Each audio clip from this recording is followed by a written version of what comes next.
रहे थे सुभद्रा कुमारी चौहान की कविता झांसी की रानी, लेकिन आज हम उसको कंप्लीट करेंगे। जो आपका 15वां, 16वां, 17वां जो आपका पैराग्राफ है, कविता का जो पद है वो मैंने डॉट डॉट करके लिख दिया है। आज मैंने उसको पूरा नहीं लिखा, आज मैंने उसको डॉट डॉट करके लिखते, जो दिन लिखती तो अभी एक ही आता और दो ऐसे ही रह जाते, तो मैंने आज तीनों को डॉट डॉट करके लिख दिया। देखिए पहले हम पदों के शब्दार्थ पढ़ेंगे, उसके बाद हम अर्थ पढ़ेंगे, फिर आपको इसकी व्याख्या करेंगे। आप अपनी बुक में देखें तो भी रानी मार काट कर चलती बनी सैन्य के पार, किंतु सामने नाला आया था वह संकट विषम अपार। घोड़ा अड़ा नया घोड़ा था, इतने में आ गए सवार। रानी एक शत्रु बहुतेरे, बहुतेरे यानी बहुत अधिक, होने लगे बार पर बार। घायल होकर गिरी सिंगनी, उसे वीर गति पानी थी। बुंदे हर बोलो के मुंह हमने सुनी कहानी थी। खूब लड़ी मर्दानी है तो झांसी वाली रानी थी। आपने 14वां जो पढ़ा था पैराग्राफ, उसमें हमने पढ़ा था कि जो जनरल स्मिथ था रानी के सामने, वो क्या था, घायल होकर के वो भी असफल होकर के चला गया था। फिर बाद में कौन आया, हुरूज। अब ये 15वें में आपके है, तो भी रानी मार काट कर चलती बनी सैन्य के बाद। जब हुरूज की सेना ने रानी लक्ष्मीबाई को घेर लिया था, तब भी रानी लक्ष्मीबाई मार काट बचाते हुए सैनिकों से आगे बढ़ती हुई जा रही थी, यानी लड़ते हुए भी वह शत्रु से आगे निकल गई थी। किंतु सामने नाला आया, लेकिन सामने एक नाला आ गया था वह संकट विषम अपार। और नाला जब आया तो उसको पार करना अत्यधिक कठिन था। घोड़ा अड़ा नया घोड़ा था, घोड़ा अड़ गया कि उसको पार नहीं करेंगे। घोड़े ने छलांग भी नहीं लगाई, उसने हिम्मत ही नहीं करी, क्योंकि वह रानी लक्ष्मीबाई के लिए नया घोड़ा था। रानी लक्ष्मीबाई का घोड़ा तो युद्ध में खत्म हो गया था, तो ये घोड़ा नया था। इतने में आ गए सवार। इतना सोचती कि नाला पार कर पाती, इतने में ही वहां पर शत्रु दल के सैनिक आ गए। रानी एक शत्रु बहुतेरे, होने लगे बार पर बार। रानी अकेली थी और शत्रु बहुत सारे थे, और बार पर बार अर्थात तलवारें चलने लगी, एक दूसरे के ऊपर हमला होने लगा। घायल होकर गिरे सिंगनी, घायल होकर के रानी लक्ष्मीबाई सिंगनी की भांति गिर गई। उसे वीर गति पानी थी, उसको तो वीर गति को ही प्राप्त होना था, क्योंकि उसके लिए और कोई रास्ता ही नहीं बचा था। बुंदेले हर बोलो के मुंह हमने सुनी कहानी थी। ये बात हमने बुंदेले हर बोलो के मुंह से सुनी थी कि जो झांसी की रानी लक्ष्मीबाई है वह मर्दों की तरह वीरता पूर्वक युद्ध को लड़ी थी। दोबारा देखो, कवयित्री सुभद्रा कुमारी चौहान कहती है कि जब आगे पीछे से अंग्रेजी सेना ने जब रानी को घेर लिया, तब भी रानी वीरता पूर्वक मार काट मचाती हुई सैनिकों से आगे निकल गई थी, शत्रु दल के सैनिकों से आगे निकल गई थी। लेकिन दुर्भाग्यवश वहां पर क्या आ गया, एक नाला आ गया, और उसको पार करना एक बड़ा संकट था, उसको पार करना बहुत अत्यधिक कठिन था। लेकिन फिर भी रानी ने हिम्मत करी, इस नाले को पार करेंगे। लेकिन जो रानी का घोड़ा था वह नया था और वह रुक गया, वह नाले को पार नहीं कर पाया। इतनी ही देर में जो शत्रु के सैनिक है वो वहां पर आ गए, और उनके आने के बाद वहां पर बार पे बार होने लगे। तो रानी लक्ष्मीबाई सिंगनी की भांति यानी शेरनी की भांति घायल होकर के गिर गई थी, क्योंकि वीर गति के अलावा उनके पास कोई रास्ता भी नहीं था। ये बात हमने बुंदेलखंड के हरबोलों के मुंह से सुनी थी कि जो झांसी की रानी लक्ष्मीबाई है वह मर्दों की तरह युद्ध में लड़ी थी। ठीक है, अब हम पढ़ेंगे 16वां। अब हम कौन सा पढ़ेंगे? अब हम पढ़ेंगे 16वां।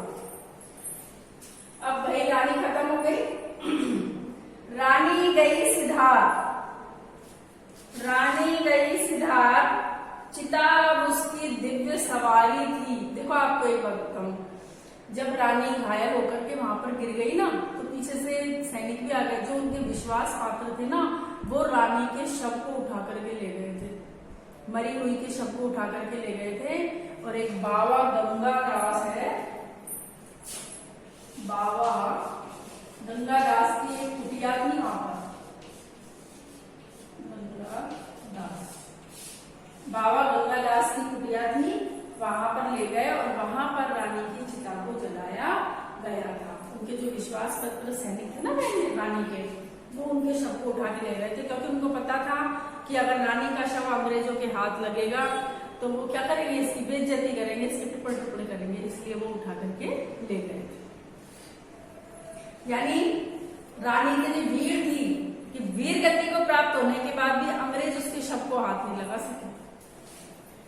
रानी गई सिधार, चिताब उसकी दिव्य सवारी थी, मिला तेज से तेज, वह इसकी सच्ची अधिकारी थी।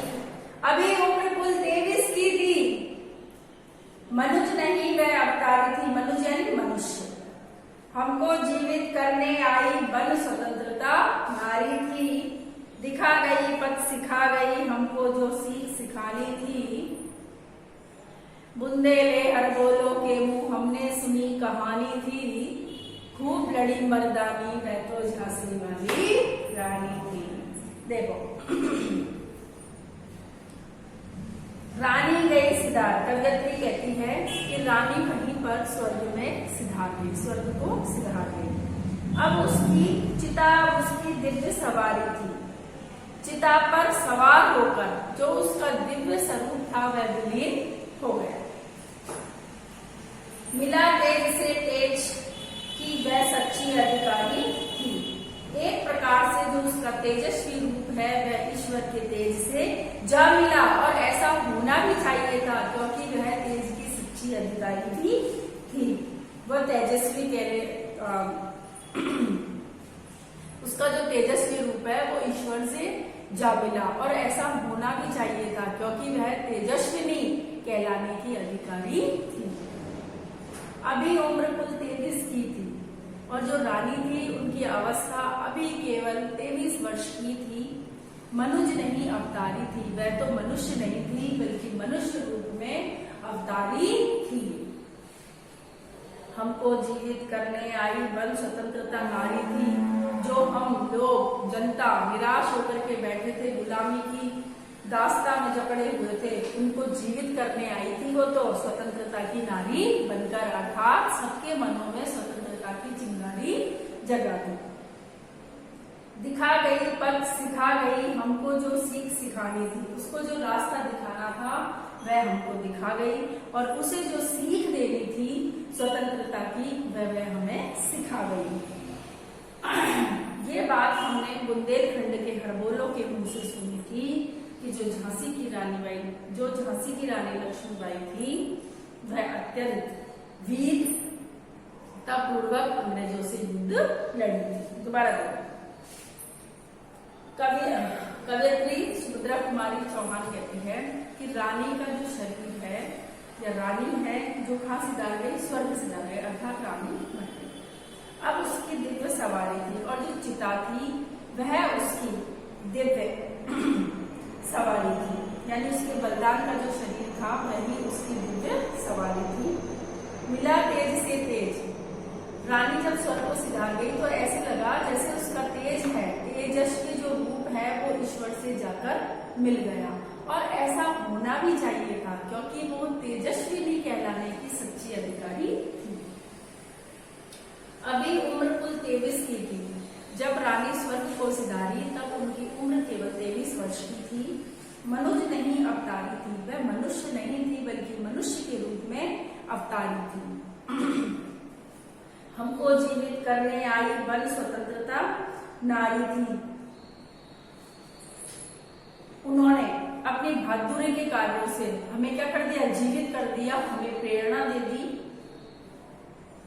वह एक स्वतंत्रता की नारी बनकर के आई थी। जो जनता सोई हुई थी, अंग्रेजों की दास्ता से, गुलामी की दास्ता से जो पीड़ित थी, उसको जगाने के लिए आई थी। वह तो स्वतंत्रता की नारी बनकर रखा, स्वतंत्रता की चेतना देने, स्वतंत्रता की प्रेरणा देने दिखा गई पथ, हमको रास्ता दिखा गई, सिखा गई हमको जो सीख सिखानी थी। और हमें ये सीख सिखा करके गई कि हमें किस प्रकार से बहादुरी पूर्वक कार्य करने चाहिए। ये बात हमने बुंदेलखंड के हरगोलों के मुंह से सुनी थी कि जो झांसी की रानी लक्ष्मीबाई थी, उन्होंने वीरता पूर्वक अंग्रेजों के साथ युद्ध किया। अब देखते हैं हम सत्तर। जाओ रानी याद रखेंगे हम कृतज्ञ भारतवासी। कृतज्ञ का मतलब होता है उपकार मांगने वाला। यह तेरा बलिदान जाएगा स्वतंत्र अविनाशी। अविनाशी मतलब अमर। होवे चुप इतिहास लगे सच्चाई को चाहे फांसी। हो मदमाती विजय मिटा दे गोलों से चाहे झांसी। तेरा स्मारक तू ही होगी तू खुद अमिट निशानी थी। बुंदेले हर बोलों के मुंह हमने सुनी कहानी थी। खूब लड़ी मर्दानी में तो झांसी वाली रानी थी। देखिए कवियत्री कहती है कि रानी लक्ष्मीबाई इस लोक से जा चुकी है, लेकिन उनके महान उपकारों को ये भारतवासी हमेशा याद रखेंगे। यह तेरा बलिदान जाएगा स्वतंत्र अविनाशी। और अपने प्राण देकर हम भारतवासियों पर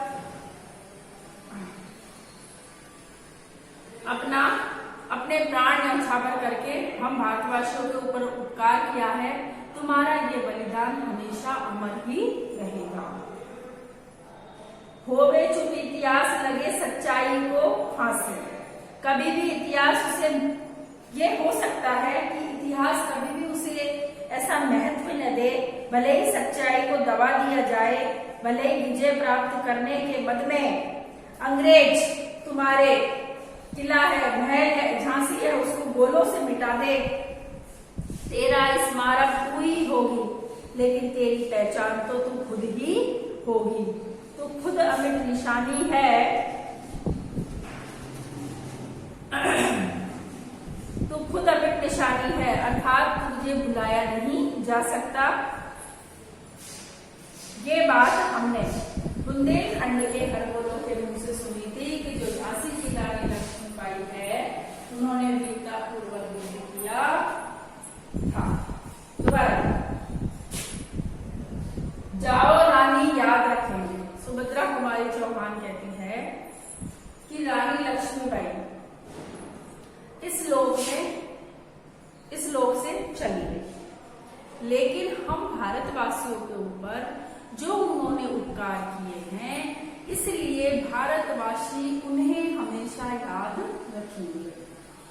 ये तेरा बलिदान जाएगा स्वतंत्रता अविनाशी। और तुमने अपने प्राणों की आहुति देकर जो स्वतंत्रता के लिए संघर्ष किया है, ये बलिदान बेकार नहीं जाएगा, बल्कि ये हमेशा अमर ही रहेगा। होवे चुप इतिहास लगे सच्चाई को चाहे फांसी। चाहे ये हो सकता है कि इतिहास में इस बात को इतना महत्व नहीं दिया जाए, बल्कि इस बात को दबा दिया जाए। हो मदमाती विजय मिटा दे गोलों से चाहे झांसी। चाहे विजय प्राप्त करने के बाद झांसी को गोलों से, तोपों से उड़ा दिया जाए, उससे कोई फर्क नहीं पड़ता। तेरा स्मारक तू ही होगी, लेकिन तेरा स्मारक तो तू ही होगी, तू खुद अमिट निशानी है, क्योंकि तू तो खुद ही क्या है, एक निशानी है जिसको भुलाया नहीं जा सकता। बुंदेले हरगोलों के मुंह हमने सुनी कहानी थी। खूब लड़ी मर्दानी मैं तो झांसी वाली रानी थी। बुंदेलखंड के जो हरगोले हैं, इनके मुंह से हमने ये कहानी सुनी थी कि जो झांसी की रानी लक्ष्मीबाई है, वह वीरता पूर्वक अंग्रेजों के साथ युद्ध लड़ी थी। ठीक है। हमने 16वां पढ़ा, 15वां पढ़ा, 16वां पढ़ा, 17वां पढ़ा। इसमें पढ़ा कि सैनिक के जो शत्रु सैनिक का जो दल होता है वो रानी को घेर लेता है। इसमें रानी क्या कर देती है, अपना बलिदान दे देती है। इसमें कि हम भारतवासी रानी का उपकार कैसे मानेंगे, क्या करेंगे, रानी कैसे मरने के बाद की रानी कैसे अमर रहेगी लोगों के दिलों में, उसमें ये बात बताई गई है। देखो जो 16वां है आपका, ये 16वां है, इसमें आप विशेष में लिखना,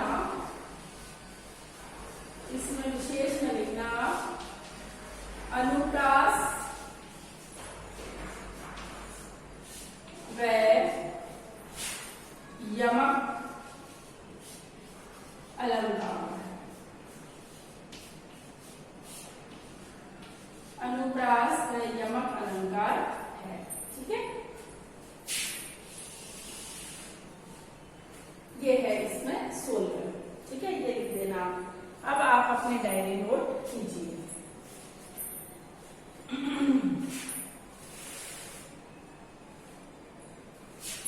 यहाँ को डाल के डायरी नोट करो। पाठ 8 आज तुम्हारा कंप्लीट करवा दिया है ना, 15 से 17 तक की व्याख्या करें व याद करें। क्या करना है आपको, पाठ 15 से 17 तक की व्याख्या करनी है और इसको याद करनी है। आज हमने जो झांसी की रानी पाठ है उसको कंप्लीट कर लिया है। इसका जो भी होमवर्क होगा 1 दिन 2 दिन वो आपको व्हाट्सएप पे मिल जाएगा। तब तक के लिए आप क्या करेंगे, वीडियो को लाइक करेंगे, चैनल को सब्सक्राइब करेंगे। नहीं समझ में आएगा तो कमेंट बॉक्स में लिखेंगे, नहीं तो डायरेक्ट कॉल करेंगे। तब तक के लिए पढ़ते रहिए, स्वस्थ रहिए और मस्त रहिए।